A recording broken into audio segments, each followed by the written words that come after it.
So when we create teams, one of the things that we focus on is the size of the team. We don't want a team that's too big, maybe 5 to 7 people. Now, for a lot of the wicked problems we're dealing with in PDIA, that's really difficult because you're dealing with a problem that impacts many organizations, has many different officials from those organizations, politicians involved, etc.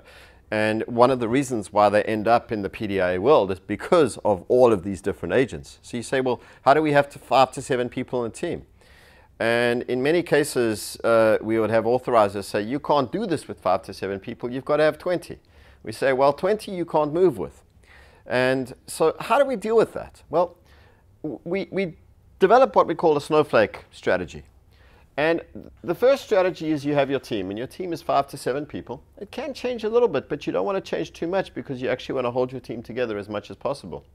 But you want to leverage relationships of the people who are on the teams.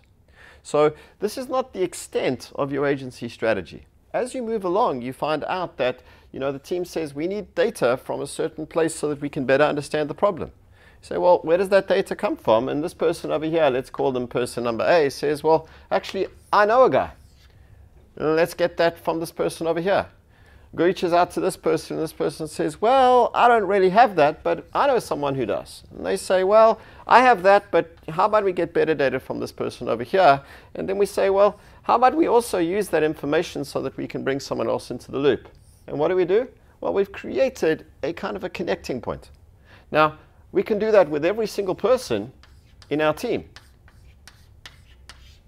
These people don't have to be in the team, but they create separate teams of themselves. And we can essentially build the big network model out of this and create a shape which is commonly called snowflake. Now, the snowflake is an interesting phenomenon in science because it's known as one of the strongest structures that you have in science. And so when you create this kind of structure, it can be something that's really strong. You have your pivotal team with their key relationships that branch out to others.